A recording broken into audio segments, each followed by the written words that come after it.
Well, since I traveled by train, we had to face hunger. We were approximately 3,000 people. La delincuencia, la corrupción.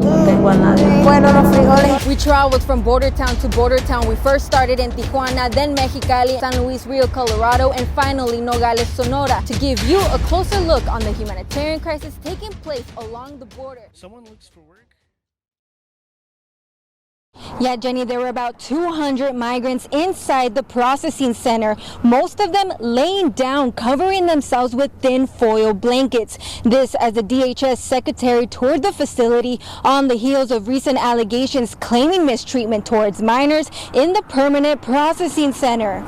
Yeah, Jenny and Anthony, the officer is not in custody at this time, but has been placed on administrative leave until further notice. Jenny, I'm at the Chevron on 8th Street and 20th Avenue where deputies found a victim right by one of those gas pumps you see right behind me. Now, the victim was identified as 26-year-old Manuel Bravo of Yuma. Agent Doleski confirms that agents will soon undergo training on how to better handle these large family units in their custody. Border Patrol also says that the Remain in Mexico policy will soon take effect in Yuma, meaning that migrants will have to wait in Mexico for their immigration court date. This entire school was on lockdown earlier, and the two men involved are now in custody following the incident. This is just one of the areas where agents are dropping off undocumented immigrants in San Luis. Autopsy reports show Itzel Quiroga was suffocated and raped. Family, friends, and neighbors are still in disbelief of the tragic murder. We're back on the scene where one of the arrests took place less than a mile away from where the first shooting happened. This is the situation from inside the shelter. More than 70 migrant children sleeping outside. Sí, dejé a mi nena de 7 años.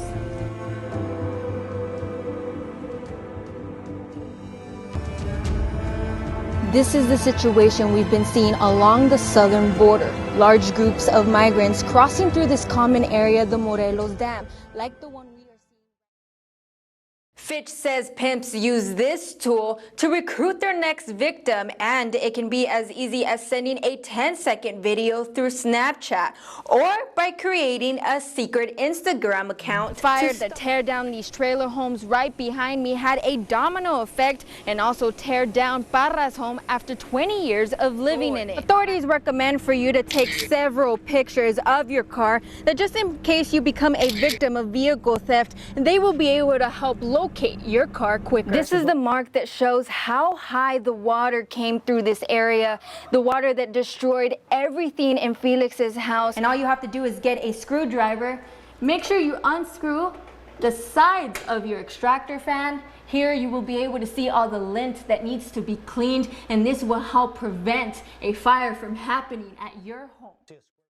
Secretary of Homeland Security Kevin McAleenan at the border, touring the newly opened soft-sided facility housing hundreds of migrants at the third busiest sector along our southern border. The secretary saying apprehensions are down. In May, CBP apprehended or encountered 144,266 migrants. In July, there were 82,000 migrants apprehended, a 43% decrease in apprehensions compared to May. McAleenan says the recent $4.5 billion emergency fund Congress approved in June, a day before the soft-sided facility opened, helped provide medical screenings for asylum seekers.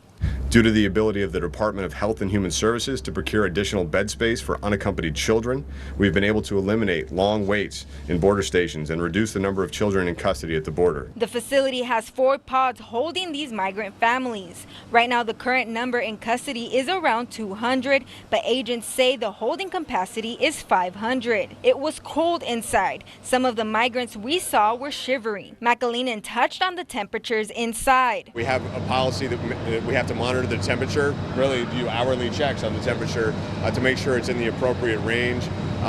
We do try to provide the Mylar blankets. You saw the sweatshirts and other clothing that people can pick up to try to stay warm. News 11 also asked for a comment in regards to recent allegations accusing Border Patrol agents of mistreating minors at the Yuma facility. Any allegation that's raised, by policy must be immediately reported to an independent investigative agency, and they're going to take that for action. Any allegations here in Yuma sector are undergoing that process. Agent Vincent Doleski adds that the allegations are being investigated by the Office of Inspector General. Right now, the case is with OIG. OIG is going to do their in-depth investigation, and then we're just waiting to get the findings from that. A process that Doleski says can take anywhere from several months to years. From what we know, no one's been identified. It's just been,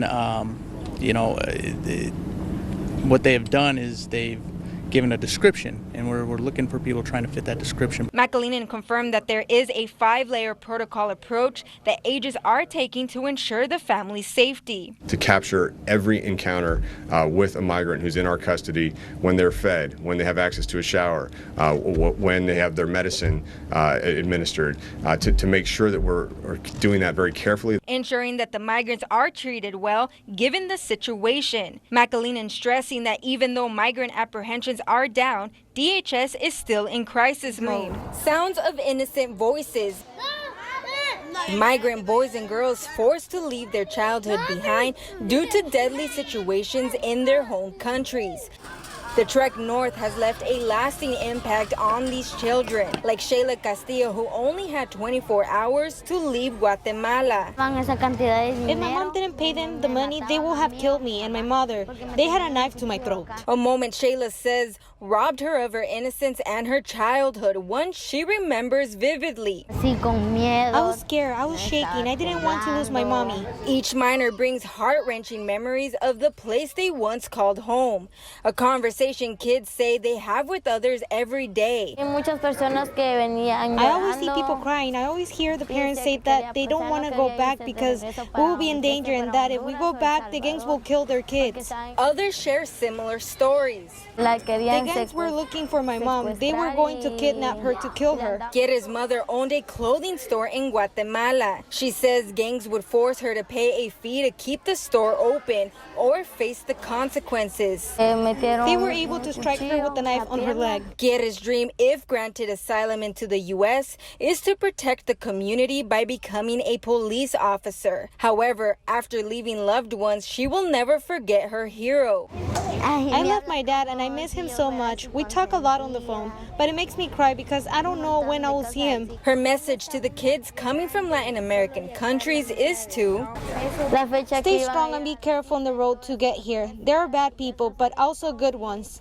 The Border Patrol granted us exclusive access as they caught and detained several migrants. First, we came across a group of 6 migrants, including a 4-year-old boy, including Luis Martinez, who says he left his homeland due to death threats for being gay, and he has the scars to prove it. I can't go back to my country because the moment I step foot in my country, the government promised that they will kill me. Martinez says his journey from Central America has been difficult, falling victim to several robberies as he made his trek north. Our country does not care about its people. We are treated like dirt. Deciding to come here was also a death wish, one I would rather take than staying in Nicaragua. The scars on Martinez's chest say it all. He says he was attacked with a blade during a protest fighting for LGBTQ rights in Nicaragua. 5 months later, he decided it was too dangerous for him to stay. I have been threatened in my home country because I am gay, and never did I think coming here I would also be harassed because of who I am and who I identify with. And for the first time, as News 11's cameras were rolling, one migrant admitted that Mexican authorities are helping migrants come to the U.S. by bribing them with money. Federals ask for money just to let you pass, and if you don't, then you can look for people who are making their way up here. And if they have the money, but you don't, then they will let you continue because they are also afraid if you snitch on them. A situation that Border Patrol agents say is not a rare sight. It hasn't just started happening recently. It's kind of been for as long as we've been here. We've heard stories of it, but we do have a great working relationship with the Mexican authorities. When asked why not stay in Mexico, Martinez says it's just as dangerous due to drug drug cartel violence. The gangs called Las Maras could easily get into Mexico, and they have been. If I stay there, it's just as bad. It took me more than 4 years to build this home, to have a roof over my head. Tomix Felix has lived in this house for decades, a home he built with his bare hands.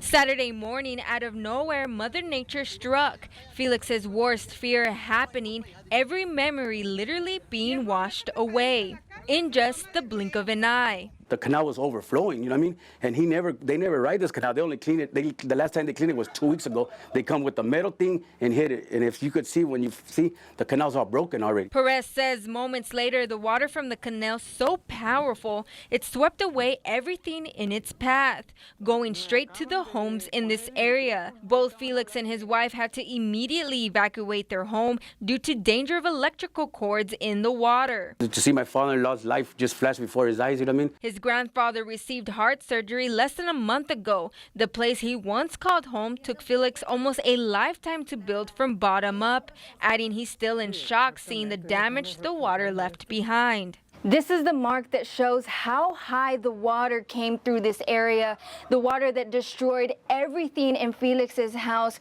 a home that took him 40 years to build. But the memories and old cherished furniture were not the only things destroyed by the water inside his home.